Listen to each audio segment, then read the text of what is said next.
Hi friends, welcome to కొత్తగా చందమామ కథలు. ఈరోజు మనం ధర్మనగరం అనే కథ చెప్పుకుందాం. పూర్వం మిథిలా నగరంలో యశవర్ధనుడనే ఒక క్షత్రియ కుమారుడు ఉండేవాడు. వాడు అమిత పరాక్రమవంతుడు, మించిన సాహసి. వీటన్నికి తోడు అమితమైన కోపిష్టి. ఎవ్వరి భయము లేకుండా వాడు విచ్చలవిడిగా సంచరిస్తూ పరమ దుర్మార్గుడై జీవించసాగాడు. వాడు ఈ భూమి మీద చెయ్యని పాపకార్యం అంటూ లేదు.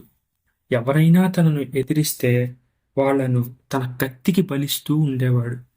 కాని కొంతకాలానికి యశోవర్ధనుడి పాపం పండింది. ఒకనాడు వాడు కన్ను మిన్ను కానరాక ఏకంగా మహారాజు గారి బావమరితోనే తలపడ్డాడు. వారిద్దరూ కత్తులు దూశారు. కాని రాజుగారి బావమరిది కత్తి ఎత్తేలోపుగా యశోవర్ధనుడు అతన్ని గుండెలో పొడిచేశాడు. ఈ వార్త మహారాజు గారి దగ్గరికి చేరింది. ఆయన విపరీతంగా మండిపడ్డాడు. యశోవర్ధనుణ్ణి పట్టుకొని అతని తల నరికి రాజమందిరం ముందు వేలాడదీయమని తన భటులకందరికీ మహారాజు గారు ఉత్తర్వులు జారీ చేశారు. ఇక ప్రాణాలతో ఉండాలి అంటే దేశం విడిచి పారిపోవడం తప్ప మరొక మార్గం లేదని యశోవర్ధనుడికి తోచింది. అందుచేత యశోవర్ధనుడు వెంటనే తన గుర్రం మీదకి ఎక్కాడు. రాజ్యం నుంచి పారిపోసాగాడు.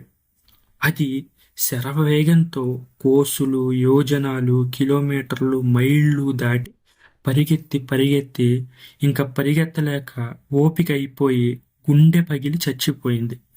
తాను ఇంకా దేశం దాటిపోలేదేమోనని, తన కోసం రాజభటులు వెతుకుతూ ఉంటారేమో అని యశోవర్ధనుడు భయపడ్డాడు. అలసిపోయి ఆకలి దప్పులతో బాధపడుతూ కూడా ఆ చీకటి రాత్రిలోనే అడవుల వెంట, కొండల వెంట పరిగెత్తి చివరికి తెల్లవారేసరికి ఒక కొండ శిఖరాగ్రానికి చేరాడు. ఆ తర్వాత బాగా అలసిపోయిన కారణంగా అక్కడే కాసేపు విశ్రమించాడు. ఆ తర్వాత నిద్రలేచి తాను వచ్చిన దారిని ఒకసారి బాగా పరిశీలించాడు. తనను వెంబడిస్తూ తన వెంట ఎవ్వరూ రావడం లేదని రూఢి చేసుకున్నాడు.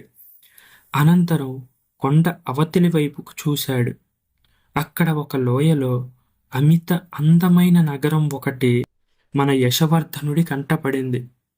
ఆ నగరాన్ని చూడగానే యశవర్ధనుడికి ప్రాణం లేచి వచ్చినట్లయింది. ఎందుకంటే తమ రాజ్యంలో అటువంటి నగరం ఒకటి ఉందని అతను ఎన్నడూ వినలేదు. ఇది ఇంకో రాజ్యం అయి ఉంటుంది. ఇక్కడ తను క్షేమంగా, సుఖంగా, సంతోషంగా ఉండవచ్చని అనుకున్నాడు. ఈ మాట అనుకొని అతను లోయలోకి దిగసాగాడు. మధ్యదారిలో అతనికి ఒక గొర్రెల కాపరి కనిపించగా యశవర్ధనుడు, "ఆ కనబడే నగరం పేరేంటన్నా" అని అడిగాడు. "ధర్మనగరం" అన్నాడు గొర్రెల కాపరి. యశవర్ధనుడి అనుమానం రూఢీ అయింది. ఇదేదో కొత్త నగరం. ఈ నగరం కొత్తదే కాకుండా చాలా వింతగా కూడా ఉంది. యశవర్ధనుడు నగరంలోకి ప్రవేశించే విశాలమైన వీధుల వెంట ఎత్తైన మేడల మధ్యలో నడవసాగాడు. వీధిలో ఎంతోమంది స్త్రీలు, పురుషులు నడుస్తున్నారు. కొందరు నిలబడి మాట్లాడుతున్నారు. కానీ వారిలో ఏ ఒక్కరు కూడా అనారోగ్యంగా, బలహీనంగా ఉన్నట్టు కనిపించలేదు. ఇదేదో మహాపుణ్య నగరంలా ఉంది. అసలిక్కడ దుఃఖం అన్నది కూడా కనిపించడం లేదు అనుకుంటూ యశోవర్ధనుడు ఒక దుకాణం సమీపంగా వచ్చాడు. సరిగ్గా అదే సమయంలో అతనికి ఒక చిత్రం కనిపించింది. ఆ దుకాణదారు కొనవచ్చిన వారితో మాట్లాడుతూ ఉన్న సమయంలో ఎవడో యువకుడు దుకాణం నుంచి ఏదో ఒక వస్తువు దొంగలించాడు. అటూ ఇటూ చూసి ఏమీ ఎరగనట్టు వీధి వెంబడి నడవసాగాడు. అతను 4 అడుగులు వేశాడో లేదో పెద్ద మూతతో యువకుడి కాళ్ల కింద భూమి విచ్చుకుంది. వాడు వెంటనే భూమి లోపలికి వెళ్ళిపోయాడు. ఆ తర్వాత భూమి మళ్ళీ మూసుకుపోయింది. ఇది కళ్ళారా చూసిన యశోవర్ధనుడు చాలాసేపు స్తంభించిపోయాడు. తాను చూసిన ఈ సంఘటన ఇతరులు కూడా చూసినట్టు అతను గమనించాడు. అయితే వారు అతనిలా ఆశ్చర్యపడలేదు. ఒక్క క్షణం ఆగి చూసి తిరిగి తమ దారిన తాము వెళ్ళిపోయారు. వారికిది అలవాటులానే కనబడింది. ఈ నగరంలో జనం ఇలాగే మరణిస్తారని యశవర్ధనుడికి త్వరలోనే తెలిసి వచ్చింది. ఇంకా ఎన్నో చోట్ల ఎంతో మంది భూగర్భంలోకి పోవడం అతను తన 2 కళ్ళతో చూశాడు. అంతేకాదు, వారిలో ఏ ఒక్కడు కూడా ప్రమాదవశాత్తు చనిపోలేదు.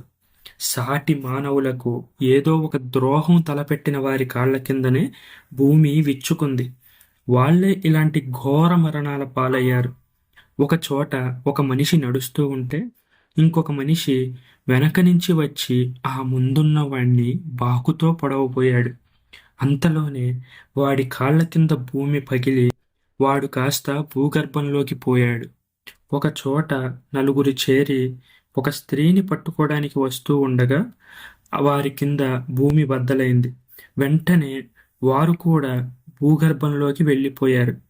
భూమి మళ్ళీ మూసుకుపోయింది.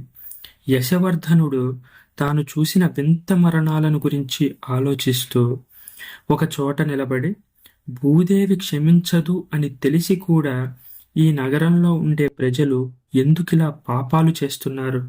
వాళ్లకు చచ్చిపోతామన్నది ఆ క్షణాన జ్ఞాపకం రాదా అని తనలో తాను అనుకున్నాడు. మీది ఏ ఊరు నాయనా అని అతని సమీపం నుంచే ఒక ప్రశ్న వినిపించింది. యశవర్ధనుడు ఉలిక్కిపడి చూడగా అతని పక్కనే ఒక సాధువు నిలబడి ఉన్నాడు. మాది మిథిలా నగరం అన్నాడు యశవర్ధనుడు. మీ మిథిలలో మృత్యువు చెప్పి వస్తుందా?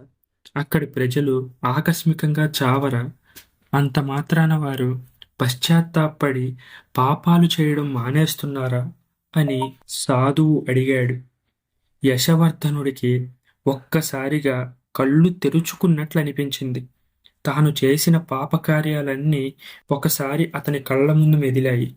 అతనికి విపరీతమైన పశ్చాత్తాపం కలిగింది. అతను ఆ సాధువు కాళ్ల మీద పడ్డాడు. స్వామి, నేను కూడా ఒక పాపినే.